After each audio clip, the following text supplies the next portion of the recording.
revisar imágenes ahorita. Les he traído algunas galerías de imágenes, ¿no? Para poderles explicar, ¿no? Algunos signos radiológicos a tener en cuenta. Bien, entonces cuando se mencionó la clase, le dije para estudiar pues útero, ovarios, ¿no?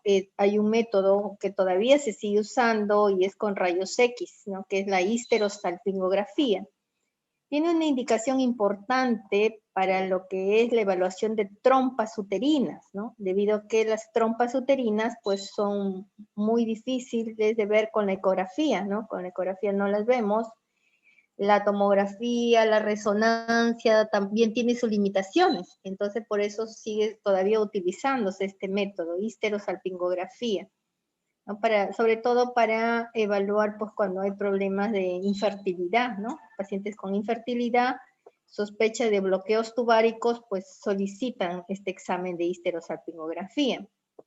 ¿En qué consiste? Bueno, en administrar contraste yodado, hidrosoluble no iónico, ¿no? A través del canal del cuello uterino, el canal cervical, ¿no? Este sería la cavidad uterina, se inyecta contraste que pueda distribuirse a nivel de toda la cavidad endometrial y las trompas, ¿no? Ambas trompas de falopio.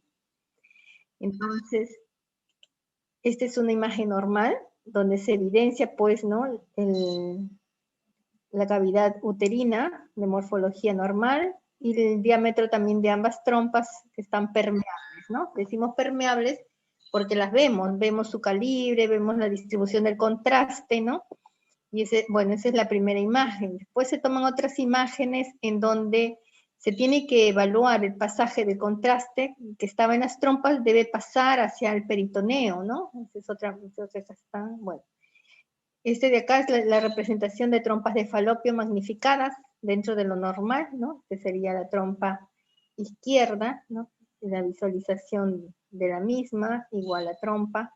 Entonces eso está dentro de lo normal. Ya. Cuando vemos la cavidad irregular, ¿no? Una cavidad con defectos de llenado, entonces hay que tener bastante cuidado porque a veces pueden ser burbujas aéreas también, ¿no? Como es contraste que se está administrando. Estos son los espéculos, esta es la cánula que va hacia el orificio cervical, ¿no? Entra por la vagina, se va hacia el cuello de útero y se administra el contraste. Entonces a veces en la jeringa que usamos con el contraste lleva burbujas, entonces eso hay que tener cuidado. Pero cuando persiste, ¿no? Volvemos a administrar contraste, persiste la misma imagen, vemos defectos de llenado, entonces planteamos la posibilidad, ¿no? De una lesión que está ocupando espacio dentro de esa cavidad, y lo más probable pues que sea un mioma, ¿no? En este caso ha sido un mioma, pero en el segmento del cervix, cervical, y no está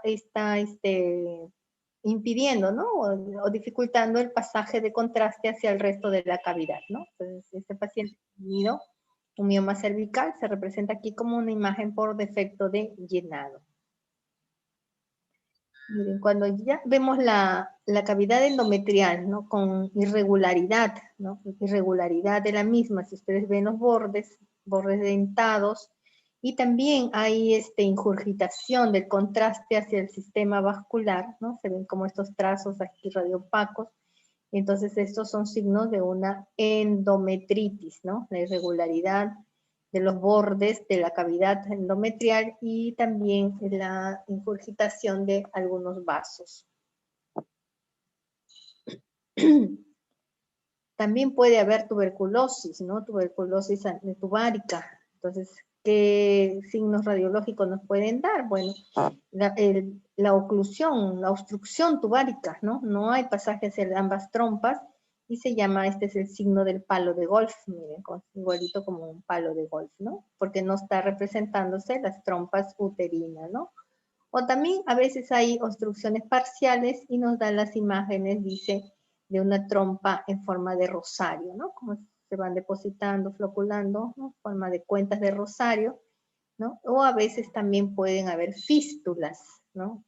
Como la tuberculosis compromete la trompa, entonces puede ocasionar a veces algunas lesiones, ¿no? Y la extravasación del contraste por fístulas. Entonces son las imágenes más frecuentes que encontramos ante una tuberculosis. También pueden haber adherencias, ¿no? Esta es una cavidad endometrial, no hay pasaje a las trompas, hay bloqueo tubárico. Hay una imagen acá por defecto de llenado, ¿no? Ovalada, podría ser un pólipo. Y miren esta otra imagen también de la cavidad. Se ve una zona también por defecto de llenado, pero tiene una forma lineal que se continúa hacia la mucosa, ¿no? Mucosa de la cavidad. Entonces, más probable que estos sean por adherencias, ¿no? A veces pacientes que han recibido, han hecho embarazos, abortos frustros, han sido sometidos a legrados uterinos, a veces quedan esas imágenes de adherencias. Nuevamente la tuberculosis, adherencias. Bueno, también se puede presentar los síndromes de Asherman, ¿no? Pacientes con infertilidades primarias, a veces el problema de úteros hipotróficos, no hay una formación adecuada de del útero, también podemos ver solamente ¿no? que hay dificultad para el pasaje hacia las trompas, ¿no? Hay un bloqueo tubárico total y solamente nos representa parte de la cavidad endometrial y también la extravasación del contraste. A veces también problemas de salpingitis, ¿no? Inflamación de la trompa, dice que empiezan a verse los brazos de Popeye, ¿no? Porque la trompa empieza a dilatarse y también empieza a perder parte del peristaltismo que debe tener, ¿no? Entonces vamos a ver trompas dilatadas, fijas, ¿no? Que se hacen controles y persiste la misma imagen. Hidrosalpins, ya cuando las trompas están totalmente dilatadas, ¿no? Dilatadas, ya con contenido ahí líquido, por eso se llaman hidrosalpins, ¿no? Entonces vemos estas imágenes así, ¿no? Que constituyen las trompas uterinas, que no son normales, sino que están totalmente dilatadas. Bueno, adherencias también, fibrosis, adherencias, ¿no? De localización intrauterina en la cavidad, porque la paciente ha sido sometida de repente a legrados o ha tenido partos, ¿no? Traumáticos o infecciones endometriales severas que ocasionan áreas de cicatrización y fibrosis con retracción. Entonces la cavidad uterina se hace más pequeña, más irregular, ¿no? Y bueno, en este caso está permitiendo pasaje del contraste hacia las trompas, ¿no? Pero esta sería la cavidad endometrial que es totalmente más pequeña y ha perdido la morfología habitual. También podemos encontrar abscesos tubo-ováricos, ¿no? Tanto en trompa como correspondiente al ovario. Entonces se ven como unas masas ocupantes de espacio, ¿no? Y acá no hay pasaje del contraste hacia esa trompa, ocasionada por el mismo proceso inflamatorio, ¿no? Hace una oclusión allí y no hay pasaje de contraste. Pero vemos la otra trompa se está extravasando, pasando el contraste hacia cavidad peritoneal y se distribuye en esta morfología, ¿no? Miren. Rodea pues a lo que sería la colección que hay ahí, ¿no? Hay un absceso, una colección, entonces esto da el contraste que se había administrado se distribuye periféricamente a esa colección. Bien, entonces eso es algo en lo que respecta a la histerosalpingografía. Como les repito, la indicación más importante es para el estudio de la infertilidad, evaluar trompas uterinas, ver si hay bloqueo tubárico unilateral o bilateral, ¿no? También se pueden solicitar para las otras causas, como hemos mencionado, ¿no? Detección de miomas, aunque eso se ve muy bien con la ecografía. La endometritis también se ve muy bien con ecografía, ¿no? La tuberculosis, bueno, son signos que podemos evaluarlo también con la ecografía. Entonces, hidrosalpins también, ¿no? Lo podemos visualizar con una ecografía, sobre todo transvaginal. Entonces hay que saber la indicación para una histerosalpingografía es más para el estudio de la infertilidad y determinar los bloqueos tubáricos. Bien, el método que más se utiliza para evaluar útero y ovarios pues es la ecografía. La ecografía que puede realizarse en modo B y también Doppler, ¿no? El Doppler color, Doppler espectral o un Power Doppler, ¿no? El Doppler color pues solamente identifica los flujos que se acercan o que se alejan al transductor, ¿no? rojo porque se aleja el transductor, azul se acerca el rojo, azul se aleja del transductor, ¿no? No significa que esta es arteria, esta es vena, sino es el fluido, el flujo sanguíneo que se acerca o aleja al transductor. Cuando ya vemos estas gráficas, significa que es un Doppler espectral, ¿no? Aparte del Doppler color, trazamos ahí la medición de los vasos que quieren evaluar y nos da una gráfica, ¿no? Que es el Doppler espectral, donde también nos da pues los valores, ¿no? Para esas curvas, un valor de velocidades medias, si esa arteria evalúa índices de resistencia, índices de pulsatilidad, ¿no? Entonces eso es importante conocer porque cada vaso ya se sabe los valores o las gráficas normales y vamos comparando y ya debido a eso podemos ya hacer los diagnósticos más precisos, ¿no? Y Power Doppler se emplea para flujos de menor calibre, vasos de menor calibre, flujos pequeños. Aquí vemos el sistema vascular representado con un solo color todo, ¿no? Indistintamente si sea fluido que se acerca o se aleja al transductor, o si es arteria o es vena, se ve todo igual, ¿no? Con esta misma coloración.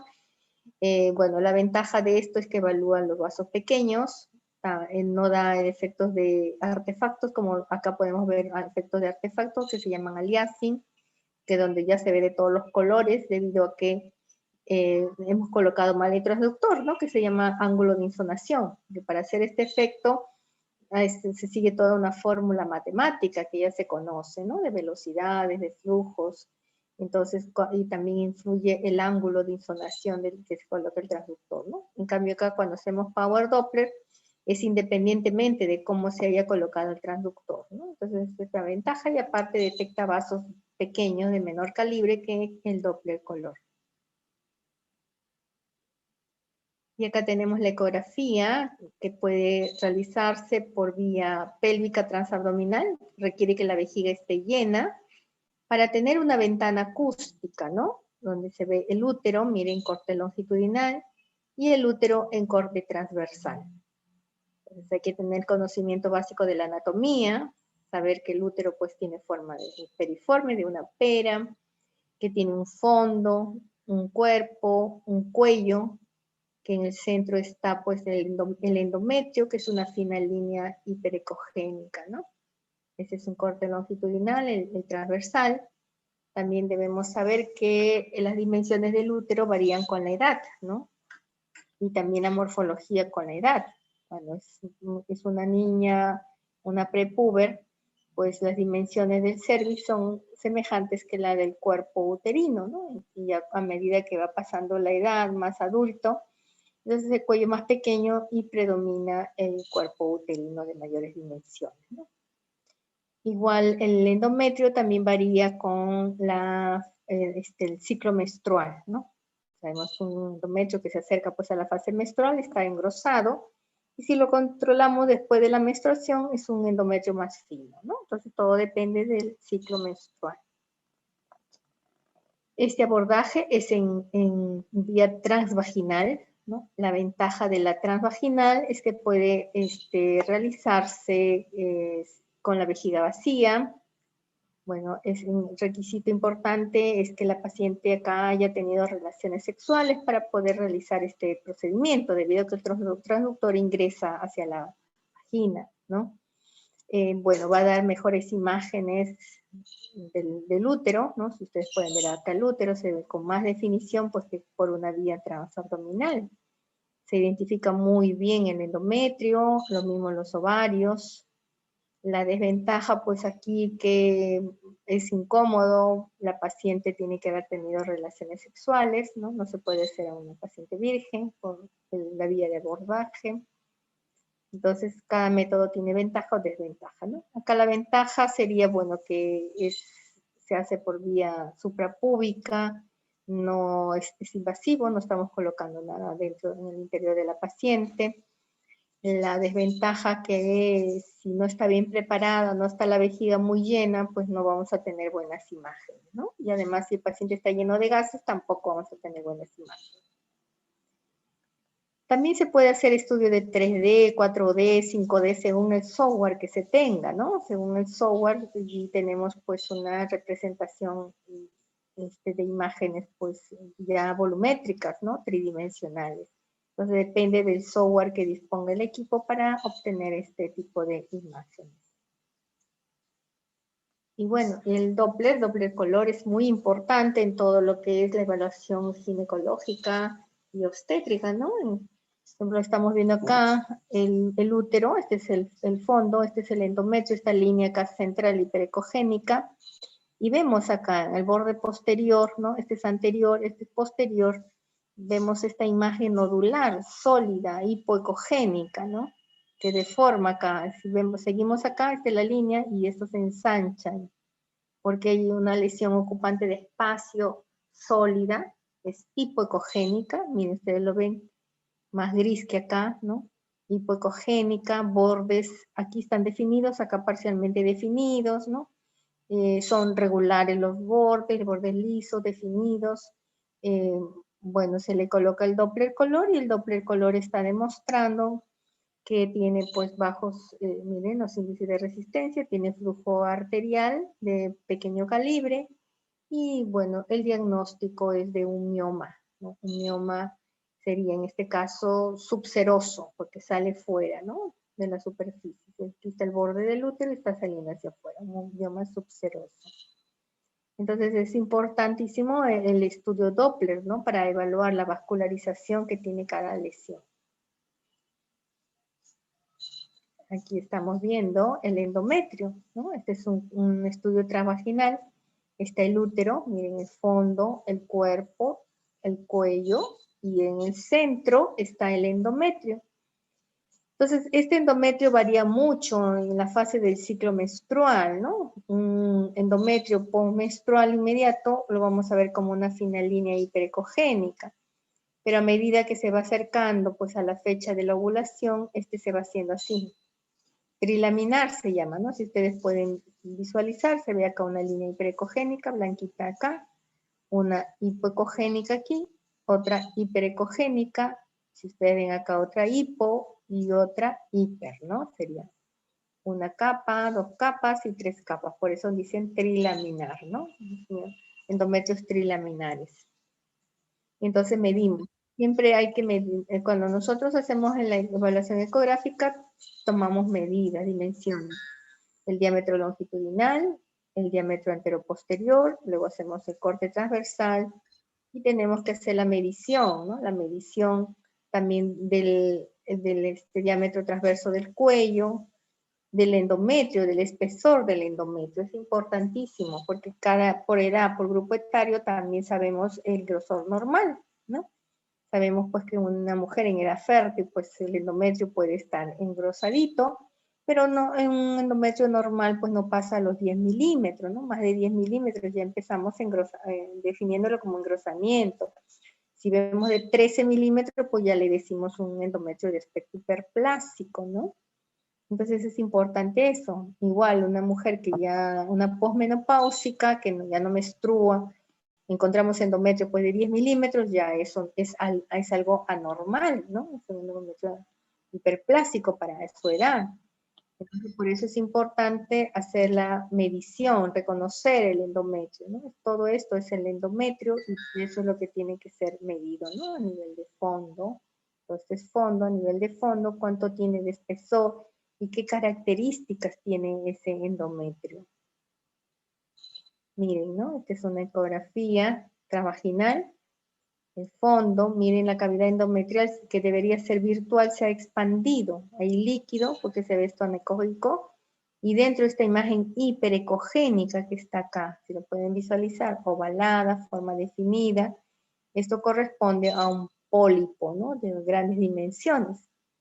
A veces los pólipos son pequeñitos, muy pequeños, entonces hacemos la ecografía y vemos ahí una imagen hiperecogénica en el interior de la cavidad endometrial, no definimos bien si es pólipo, si es un mioma submucoso.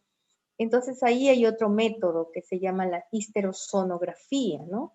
También se les mencionó en clases, que consiste en colocar una sonda Foley, ¿no? Se insufla un globo a nivel de la cavidad y se llena de agua la cavidad, ¿no? De suelo fisiológico, que permite expandir toda la cavidad y definir mejor, pues, ¿no? Esa imagen que veíamos cuando es pequeño.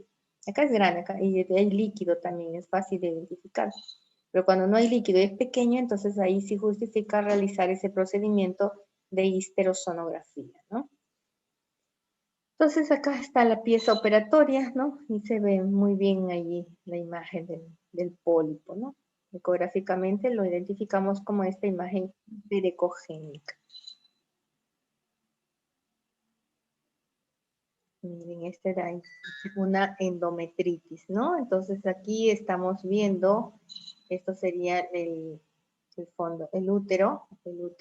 Entonces esto sería la cavidad endometrial que ya se hace irregular. Esta cavidad endometrial entonces se ve muy engrosada, miren toda esta zona hiperecogénica, eso ya es anormal. Y también una colección anecoica ahí, ¿no? Miren, esta sería la cavidad endometrial y también está rodeada por una colección. Entonces esto ya orienta a una endometritis, una inflamación del endometrio, ¿no? Hay que ver en esos casos los antecedentes, ¿no? Si la paciente pues ha tenido una inserción de un DIU, si ha sido sometida a algún negrado, si ha tenido algún aborto incompleto, ¿no? Entonces todo eso nos orienta también a plantear la posibilidad de una endometritis. Pero ahí se puede ver esto, ¿no? Entonces se pierde la morfología que habíamos visto de un endometrio así bonito, miren qué diferencia con este endometrio, todo esto, ¿no? Hiperecogénico y una colección. La colección es anecoica porque es líquido, ¿no? Que está rodeando al endometrio. Miren, esta es otra ecografía donde se ve un endometrio atrófico, una línea, una fina línea hiperecogénica, ¿no? Generalmente esto es normal para las pacientes posmenopáusicas, ¿no? El útero disminuye de tamaño, puede haber algunas calcificaciones miometriales, esto es miometrio, entonces esto es normal para una posmenopáusica, y la línea endometrial, que es esta hiperecogénica, generalmente es muy fina, ¿no? De 4 no pasa a 6 milímetros de espesor. Miren acá, en cambio, en la cavidad endometrial se ha llenado de líquido, ¿no? Todo se ha expandido y se ha llenado de líquido. Líquido porque lo vemos anecoico, negrito, es líquido. O sea, ahí se llama hidrometra, líquido en la cavidad endometrial.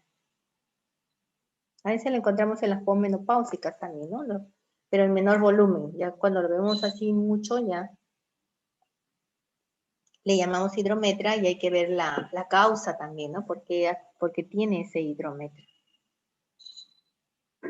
Miren todo este endometrio, grueso, muy grueso, ¿no?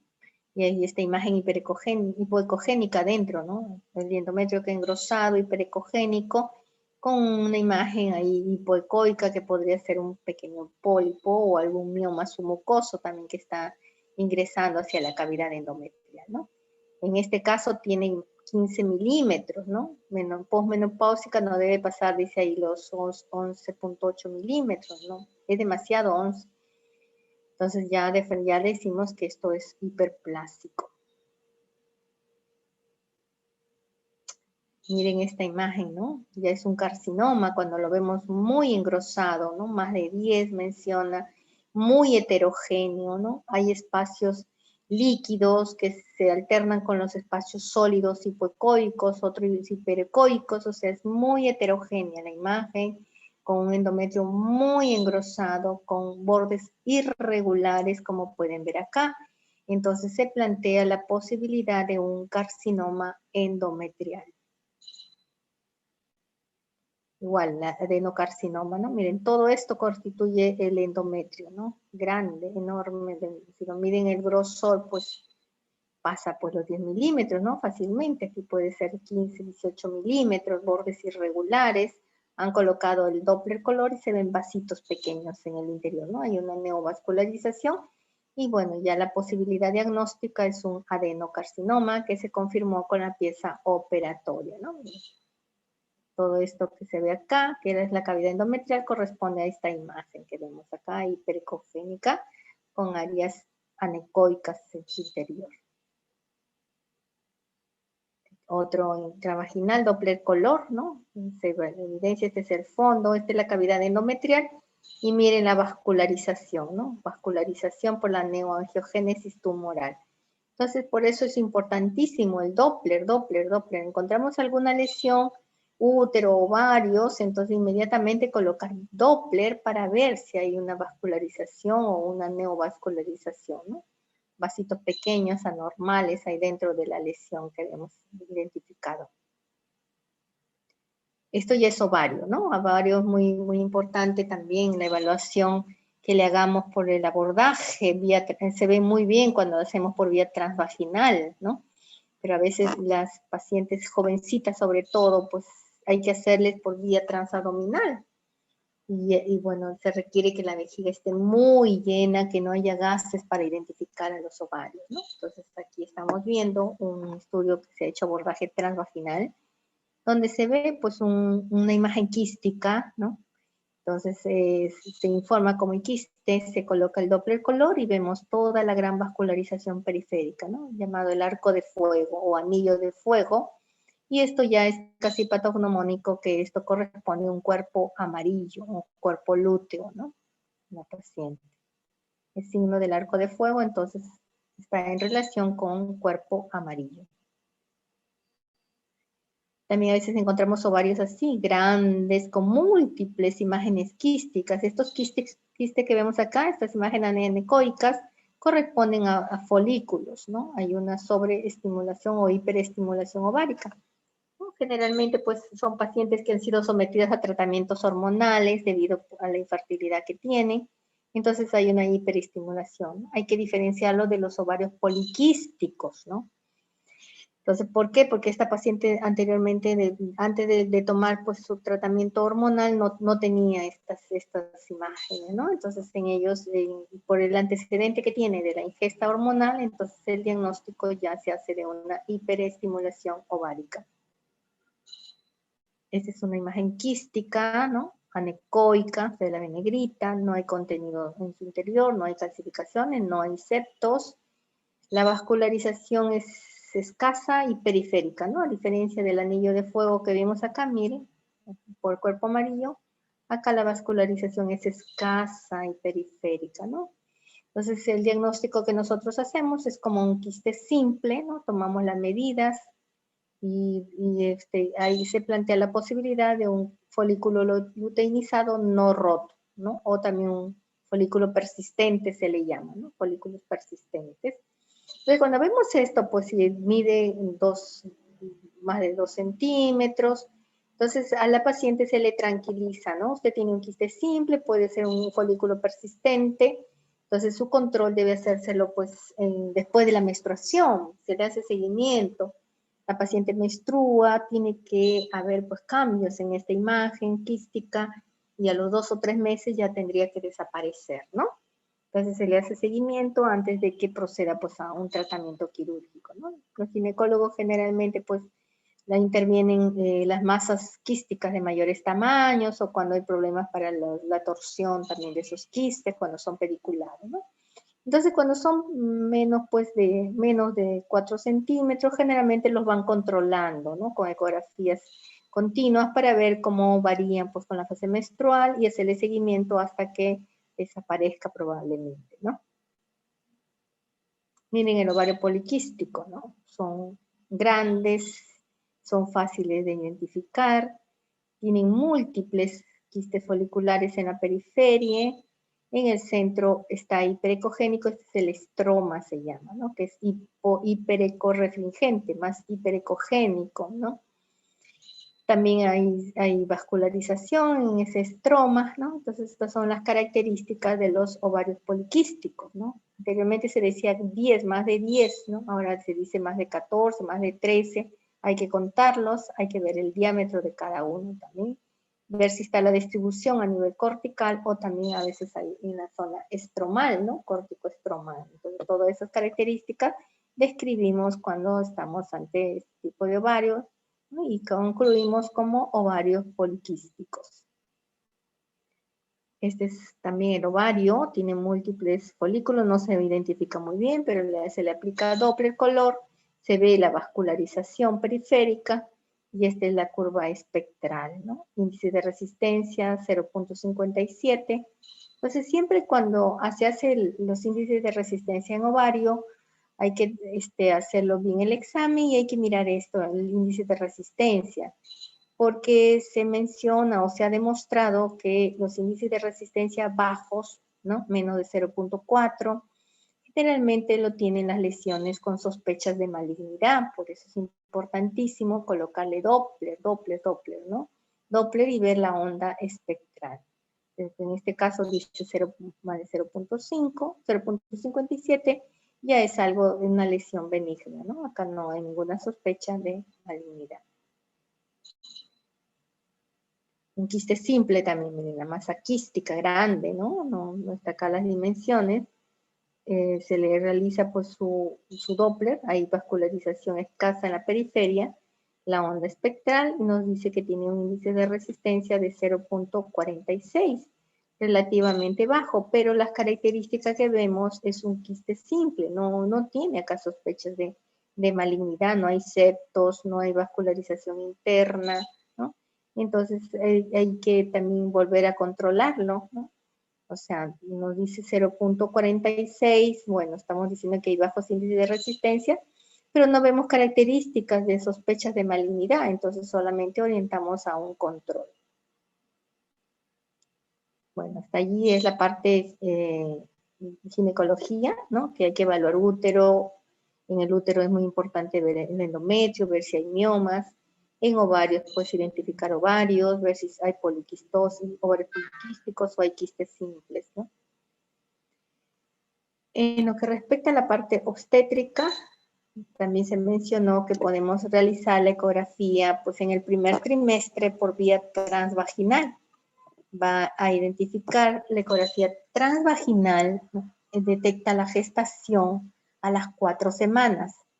En cambio, cuando la ecografía se hace por vía transabdominal, ¿no? Suprapúbica con vejiga llena, detecta gestación a partir de la 5ª semana. Hay diferencia de 1 semana. La ecografía por vía transvaginal se debe realizar hasta las 12 semanas. Después de las 12 semanas, ya hay que hacerle por vía suprapúbica y ya se llama ecografía obstétrica. Se pide como ecografía obstétrica, ¿no? Entonces acá estamos viendo pues una ecografía transvaginal para una paciente que está gestando en el primer trimestre de embarazo. Entonces todo esto constituye el saco gestacional. Saco gestacional, tenemos que darle la medida del saco, ¿no? El software automáticamente ya calcula con semanas, entonces solamente identificamos medidas. Identificamos el embrión. Este es un embrión, ¿no? Donde se ve el polo cefálico, acá va a ser la cabeza y el polo caudal, ¿no? Entonces aquí están los esbozos de las extremidades y está también el esbozo de toda la columna, ¿no? La columna vertebral es en esbozos y esto es la zona cardíaca, ¿no? Por eso se ve vascularización. Entonces, en la evaluación del embrión consiste en eso, ¿no? En ver las características y dar la medida, que es la longitud cráneo-rabadilla, ¿no? O cráneo-nalga también que se llama, y se traza una línea, ¿no? Desde el polo caudal o polo cefálico, ¿no? Una línea y eso constituye la medida de longitud cráneo-rabadilla o longitud cráneo-nalga, ¿no? Decimos el LCR. Entonces tomamos esa medida y automáticamente el software nos dice a qué edad gestacional corresponde las dimensiones del embrión. Entonces a veces no coincide la dimensión del saco o la dimensión del embrión, ¿no? Por saco le sale por decir 7 semanas, por embrión le sale 5 semanas. Entonces, ¿cómo concluimos? ¿Cuál es la edad gestacional que tiene esta paciente? Entonces, se le prioriza por la medida del embrión. O sea, tendríamos que concluir que el embrión corresponde pues, se había dicho 7 semanas, 5 semanas, 6 semanas, ¿no? A diferencia que el saco estaba mayor. Entonces, concluimos con el resultado de medición del embrión. Y es importante ir colocando ahí Doppler, ¿no? Doppler, Doppler, Doppler, evaluar la vascularización en el embrión y en el útero. Bueno, en este caso, en la ecografía también transabdominal, se ve el saco, dentro hay un embrión, todavía hay actividad porque se pinta con el Doppler, y rodeando el saco vemos ahí una colección, todo esto es una colección, ¿no? Entonces, si vemos una colección, entonces esto está orientando a que estamos ante una amenaza de aborto en este paciente. Miren, esta ecografía también se ha hecho por vía transvaginal. Todo este es el fondo. Y vemos el saco. Un saco que tiene 18 milímetros. ¿No? Y acá dentro no hay embrión. No hay embrión. Entonces, ¿qué pasó? Significa que el embrión, que es una gestación anembrionaria, ¿no? O que ya el embrión se murió y ya no se logra identificar porque quedó muy pequeñito, ¿no? Y el saco puede seguir creciendo y el embrión no, si es que ha muerto, o haber sido lo llaman algunos el huevo güero, ¿no? Una gestación anembrionaria, no se formó el embrión. Entonces eso también tenemos que ir evaluando, ¿no? Pasa con relativa frecuencia. También estamos viendo acá, miren, este es el fondo, esta es la cavidad endometrial. En la cavidad endometrial ya no se identifica claramente el saco gestacional, si no se ve un contenido, puede ser hemorrágico. Y ahí no hay vascularización, estamos poniéndole un angiopower, ¿no? Que es para vasos pequeños, y dentro no se identifica, porque si fuera el embrión que estuviera vivo, todavía veríamos ahí pues actividad, dependiendo de la semana de gestación, ¿no? Que como se ve acá, que hay ahí actividad en el área cardíaca, por eso acá decimos amenaza todavía de aborto, pero acá ya no hay, ¿no? Aquí ya hay un aborto, hay ausencia de embrión, ¿no? No hay embrión vivo ahí. Entonces, a las 4 semanas se ve así, se ve un saco. Lo que rodea esto de acá es la reacción decidual, ¿no? Que se ve hiperecogénica. Dentro del saco está el embrión, que es esto de acá, esto hiperecogénico, es el embrión pequeñito, 4 semanas, y esto es la vesícula vitelina, una vesícula que se ve como un contenido en el centro anecoico rodeado por un halo hiperecoico. Entonces también tenemos que medir embrión, medir vesícula vitelina, medir saco gestacional y medir todo este corion envolvente, ¿no? La reacción decidual, de trofoblasto, todo eso está aquí contenido. Y entonces esto corresponde a una gestación de 4 semanas. A las 5 semanas, el saco ya va creciendo, el embrión también está allí, ya podemos medir también la vesícula vitelina que está en el interior, hacemos la evaluación Doppler, ¿no? Vemos también la vascularización periférica, ¿no? De la reacción decidual. Hay que mirar los bordes del saco que estén muy, muy definidos. Si vemos irregularidades, entonces también tenemos que informarlos porque podría haber, ¿no? Alguna amenaza de aborto si encontramos irregularidad en los bordes del saco gestacional. Miren, se identifica ya el embrión con más semanas de gestación. Este es el esbozo de la cara, el cráneo, ¿no? Y las extremidades serían acá. El esbozo de extremidades se identifica bien, esta es la vesícula vitelina, ¿no? Y todo esto es el saco gestacional.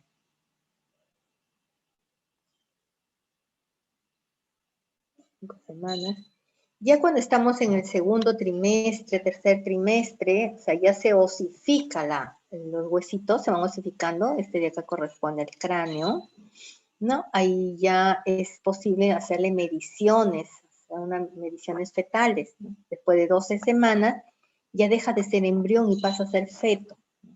Entonces aquí se va midiendo la cabecita, el diámetro biparietal, ¿no? Esto sería un hueso parietal, este es el otro hueso parietal, y se ve la tabla interna, esto es tabla externa, tabla interna, y se traza una línea hacia la tabla interna contralateral, ¿no? Una línea perpendicular a la otra tabla interna, Entonces, trazamos esa medida y automáticamente el software nos va a decir a cuántas semanas de gestación corresponde ese diámetro biparietal. También se mide el perímetro cefálico, ¿no? Esta es la calota craneana, de hecho está el cerebro, esta es la línea media, ¿no? Que debe estar en el centro. Entonces trazamos ahí, con el ROI trazamos el diámetro, el perímetro cefálico, ¿no? Rodeando todo. Y también automáticamente el software nos dice a cuántas semanas corresponde la medición de ese perímetro cefálico. Este es el fémur, mire, se mide el fémur, ya está osificado. Entonces tratar de que el fémur esté lo más extendido, porque a veces puede estar el bebé muy flexionado y vamos a tener fémures muy cortos, ¿no? Eso hay que tener cuidado también. Entonces debe estar así, bien, muy longitudinal. Tomamos la medida y también nos da automáticamente la medición que corresponde a tantas semanas de edad gestacional. Esta es la circunferencia abdominal, ¿no? Se identifica acá una vértebra, la L1, lo que va a ser la vértebra lumbar, se coloca bien transversal, acá estamos viendo el estómago, ¿no? Está con contenido líquido, vemos segmentos intestinales, esto es la vesícula, ¿no? Esto va a ser el hígado, la vesícula, el estómago. Y se traza pues acá, alrededor de todo el abdomen, y se la circunferencia abdominal, y también nos da medida, y esto ayuda bastante porque esta medida con el diámetro biparietal, el software da con esos promedios el peso del bebé, ¿no? El peso se da con esas medidas. Entonces, por eso tenemos que ingresar esos datos siempre y medir, hacer las mediciones fetales correspondientes, ¿no? Miren, la evaluación les mencioné de las cromosomopatías, ¿no? Y ahí es importante el pliegue nucal. Un pliegue nucal dice que se ve como un área pues anecoica, ¿no? Anecoica y debe ser menor de 6 milímetros, ¿no? Entonces se debe medir hasta las 18 semanas nada más. Más de 18, ya 20 semanas ya pierde valor, ya no es factible, ¿no? Si lo vemos engrosado, decir, esté asociado a trisomía, ¿no? Como hemos visto. Entonces, se realiza, pues, en el primer trimestre, puede realizarse hasta las 18, recomendable hasta las 16 semanas que se mide ese pliegue nucal. También se va evaluando la columna fetal, ¿no? Este es un corte transversal, tenemos acá el cuerpo vertebral, ¿no? Y la columna fetal longitudinal, ¿no? Se ve claramente por la médula espinal, se ven acá los cuerpos vertebrales, ¿no? Entonces es importante para ver si estamos ante problemas de espinas bífidas o algún problema de disrafia espinal también, ¿no? Meningoceles, mielomenicoceles también se va evaluando. Aquí está también el cuerpo vertebral transversal, ¿no? Se identifica ahí pues el núcleo, y se ven las apófisis también, ¿no? Apófisis transversa, apófisis espinosa de la vértebra. La misma imagen acá, el cono medular, ¿no? Cono medular. El corazón fetal también hay que evaluarlo, de preferencia con Doppler color, ¿no? Y saber pues que ahí tiene un eje, el eje cardíaco, hay que reconocer las cavidades también, cuáles son las aurículas, los ventrículos, y también podemos solicitarle una ecocardiografía fetal, ¿no? Que se hace pues de 18 a 20 semanas, y esas ecocardiografías fetales también podrían ser realizadas por el cardiólogo o por el ginecólogo. Ahí está el corazón, ¿no? Tenemos que identificar las 4 cámaras. Esta es la imagen ideal que tenemos que tener para que nos represente el corazón con sus 4 cámaras, ¿no? La aurícula derecha, la aurícula izquierda, ventrículo derecho, ventrículo izquierdo. También se tiene que evaluar pues el diafragma, ¿no? Se ve como esta línea, miren, hipoecogénica, que está por arriba del hígado, y acá también está en relación con el estómago, ¿no? Entonces eso es importante evaluar el diafragma, porque a veces hay problemas de hernias hiatales, de ventraciones diafragmáticas. Entonces hay que descartarlo desde la vida intrauterina. El estómago, se identifica desde las 13ª semanas, ¿no? 16 a 17 semanas, mide 5.7 milímetros, de 33 semanas 12 milímetros, pequeñito, ¿no? Entonces cuando está lleno de líquido es fácil identificar el estómago, se ve como una imagen anecoica, porque tiene líquido en el estómago, ¿no? También se va evaluando, o sea, cuando hacemos la evaluación ecográfica, sobre todo la morfológica, hay que ir así, órgano por órgano, a las mediciones que debemos hacer, evaluación de cada órgano, si hay que colocarle Doppler, todas las modalidades que sean posibles, ¿no? También identificamos el vaso, miren, este es el vaso, hay que tomarle la medida al vaso. Desde las 18 semanas podríamos ya evaluar vaso. Y también ahí está el estómago, ¿no? El estómago es fácil de ver cuando el bebé, el feto ha tomado este líquido, y está lleno de líquido, es fácil de verlo, ¿no? Como una imagen anecoica.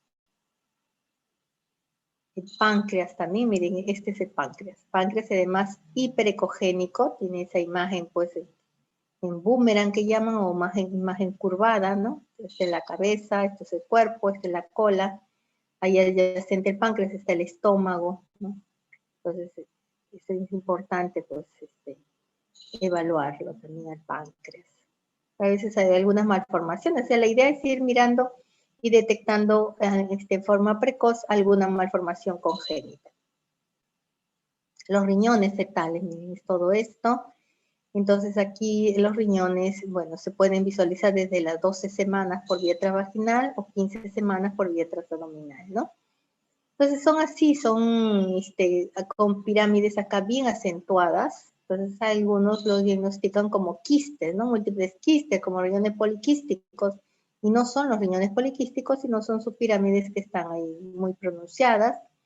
Y también hay que ver si hay hidronefrosis o no, ¿no? Hay que saber, pues, que lo normal es hasta 10 milímetros que puede haber de apertura de pelvis. Esta es la pelvis renal. Entonces, si vemos más apertura, ya diagnosticamos de una hidronefrosis fetal. Entonces, esos fetos se les hace seguimiento en los riñones. Apenas nace otra ecografía para determinar si persiste o no la hidronefrosis y ver la causa, ¿no? Ver la causa de esa hidronefrosis. También se pueden evaluar las glándulas suprarrenales, ¿no? Aquí, este corresponde al riñón y esta a la glándula suprarrenal. La vejiga también se evalúa. Ve, está en inglés, bladder, vejiga. Cuando hay contenido pues, de orina, la vamos a ver distendida de imagen anecoica, negrita, porque tiene líquido, ¿no? Que nos da también algo de refuerzo. Entonces puede identificarse a partir de las 20 semanas. Hay que medir también volumen, hay que ver la pared, si está fina, regular, definida, ¿no? Entonces, eso es importante también para evaluar si hay funcionalidad de los riñones, ¿no? Riñones que excretan, entonces llenan la vejiga.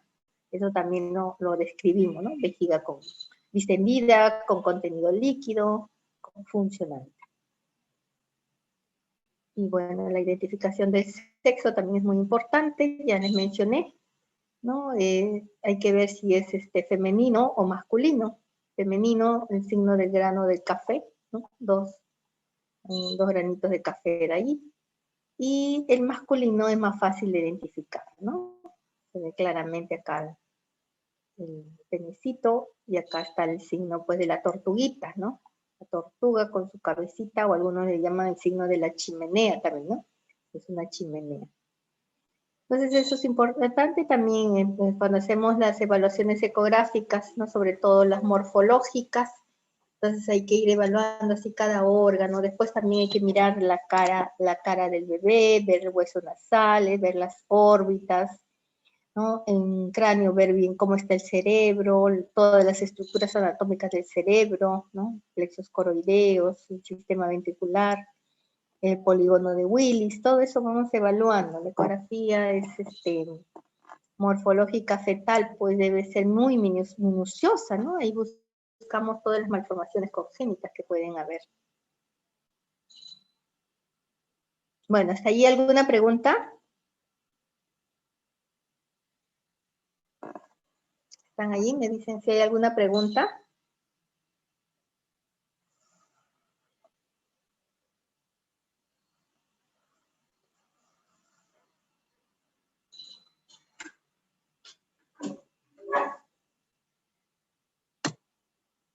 A ver, chicos, ¿ninguna pregunta?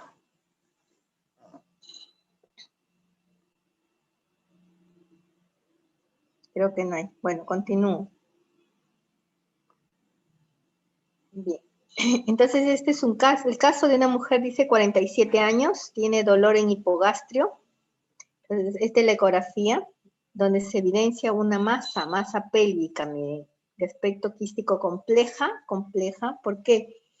Tiene contenido acá líquido anecoico y también tiene otro contenido acá hipoecoico, ¿no? Entonces, esto hipoecoico, ¿qué es sólido o es líquido denso? Entonces, se miran en otros cortes y que resulta que se desplaza, ¿no? Entonces, corresponde pues también a un líquido denso que está allí, ¿no? Tiene septos en su interior, se le coloca Doppler, no hay señal Doppler, es Doppler negativo, ¿no? Entonces, aquí se plantea la posibilidad de un quiste complejo de ovario o también de un mioma, ¿no? Un mioma necrosado también, son diagnósticos diferenciales. Entonces, cuando estamos así ante esas dos posibilidades, pues también ya podríamos ampliar el estudio con una tomografía, ¿no? La tomografía nos podría ayudar para identificar mejor a esta masa y ver si depende del ovario o depende del útero. Miren, es la paciente, se le realizó la tomografía, ¿no? Y se ve la masa aquí quística, ¿no? La pared gruesa que realza, ¿no? Se ve estos en los cortes axiales, en la coronal se ve aquí la masa, se ve un engrosamiento de la pared, ¿no? Y acá también en la corte sagital, se ve que depende del útero, no ha sido de ovario, sino de útero, es un mioma necrosado, ¿no? Un mioma, todo esto ha sido anteriormente sólido y como se ha necrosado, ya tiene contenido líquido también en su interior, ¿no? Entonces, la importancia también de ampliar el estudio y de haberle realizado una tomografía para precisar más o menos, ¿no? La etiología de esa masa compleja, quística compleja que se había identificado con la ecografía.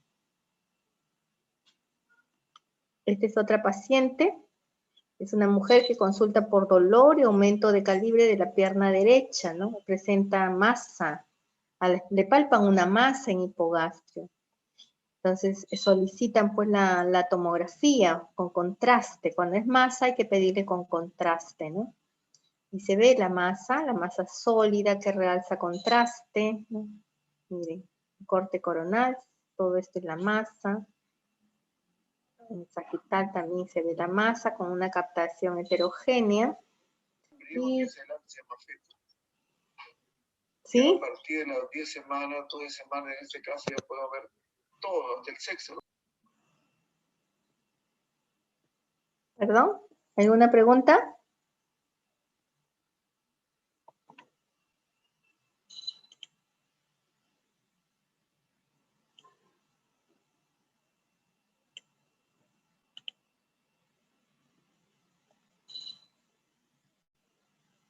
Bien, entonces aquí se demostró que esto era un mioma, ¿no? Era contenido sólido, vascularización interna de la lesión, correspondió a un mioma gigante también esta paciente. Miren, esta es otra paciente, una mujer dice 33 años, sospechaban que tenía un cuadro de apendicitis aguda por el dolor en la fosa ilíaca derecha, ¿no? Entonces, hay que hacer diagnósticos diferenciales siempre cuando hay un dolor en fosa ilíaca derecha, ¿no? Es una apendicitis o también puede ser una masa quística de ovario, un embarazo ectópico o un quiste de ovario pues a pedículo torcido. También son todos los diagnósticos diferenciales que se plantean. Entonces se le realiza la ecografía, transvesical, abdominal, se ve el útero, se ve una colección ahí, miren, fondo de saco, hay líquido, ¿no? Acá se amplían las imágenes, hay más cantidad de líquido, Miren el líquido heterogéneo, ¿no? Entonces ese líquido está rodeando al útero, ¿no? Entonces la paciente tenía antecedente de haber tenido un quiste de ovario, entonces se plantea pues a la posibilidad, ¿no? Que ha sido una rotura del quiste, un quiste hemorrágico roto, ¿no? Que ha roto y por eso todo esto sería ya contenido hemático, que está libre ahí en la cavidad, ¿no? Entonces esto ya es tratamiento quirúrgico, la paciente tiene que ser intervenida debido a la gran cantidad de líquido libre, de repente el mal estado en que está, el gran dolor que tiene, entonces sí justifica una cirugía en esta paciente. Esta es otra paciente, se le realiza, miren, ecografía, ¿no? Por dolor también en la fosa ilíaca derecha. Entonces, ¿qué vemos? Esta imagen de acá. Esto no es normal, esto corresponde a una trompa dilatada. O sea, normalmente las trompas no son visualizadas en ecografía, porque son finitas, pero si la vemos así tan dilatadas, hay que hacer plantear la posibilidad de un hidrosalpinx, ¿no? Una trompa con contenido líquido, hidrosalpinx. Entonces se le ha pedido acá la tomografía, donde se demuestra pues que esto es la trompa, ¿no? Trompa con contenido líquido, se concluyó que sí correspondió a un hidrosalpinx. Y aparte también el canal cervical también tiene líquido, ¿no? Tenía la paciente también un cuadro de una cervicitis asociado a un hidrosalpinx, ¿no? Aquí se ve la trompa, este sería el útero, todo esto, el cuello del útero con el contenido heterogéneo, y vemos la trompa que está acá, dilatada.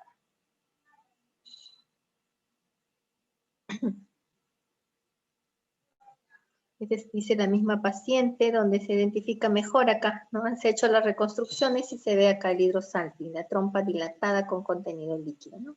Trompa izquierda dilatada. Esta es otra paciente, también 35 años, tiene dolor abdominal.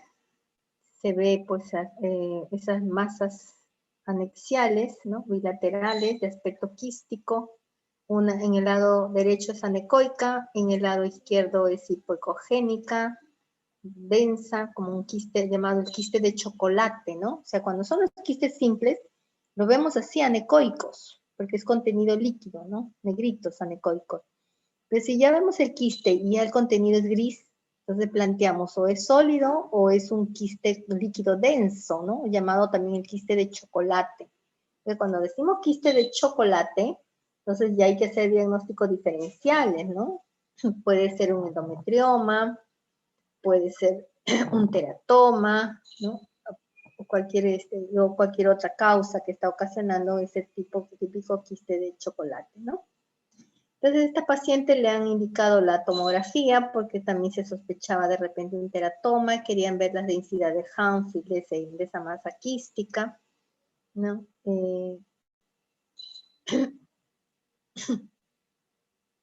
Entonces se logró demostrar que era un endometrioma, ¿no? Le someten a una resonancia magnética, porque también acá había duda de repente que se pensaba sólido, entonces se le somete a una resonancia, en la resonancia se ven de diferentes secuencias, y al final la conclusión es que se correspondía a un endometrioma. Esta es una tomografía de una mujer de 45 años, también tenía antecedente de una hemorragia digestiva baja, ¿no? Había sangrado, digestivo bajo.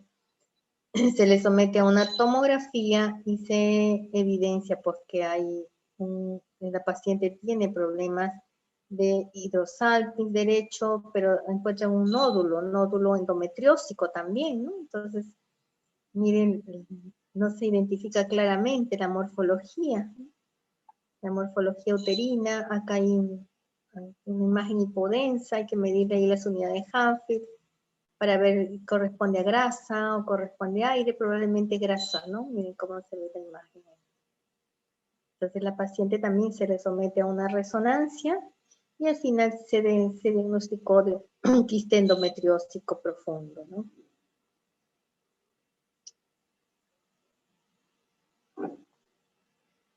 Bueno, hasta allí se ha hecho la revisión. A ver.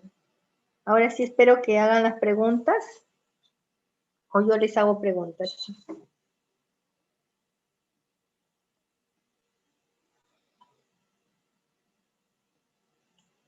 A ver, chicos. Y no los voy llamando uno por uno.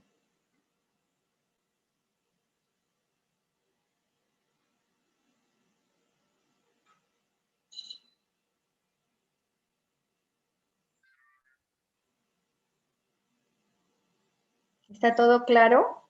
¿Tienen alguna consulta?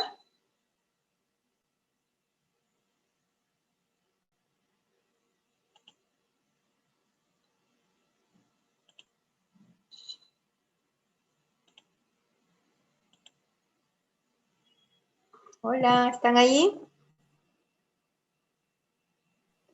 Sí, doctora. Como no me respondían. Bien, entonces, ¿tienen alguna consulta?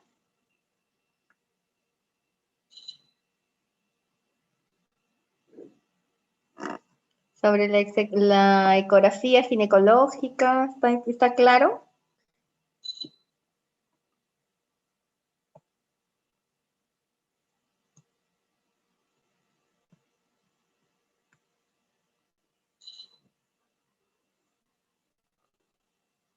A ver, por favor.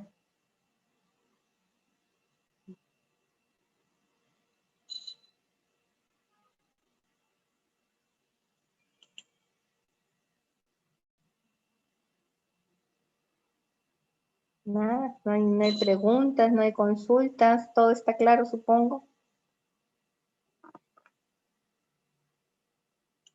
Bueno, entonces espero que se haya entendido lo de la clase y la revisión de hoy día. Si no hay ningún comentario, ninguna pregunta, creo que daríamos por terminado la revisión de hoy día. Y agradezco entonces la atención. A ver, chicos. Gracias, doctora. Gracias, doctora. Bueno, bien. Entonces les paso de todas maneras para que tengan esto a su delegado y lo compartan. Bien. Entonces nos vemos hasta el día lunes, la próxima clase y luego la siguiente práctica.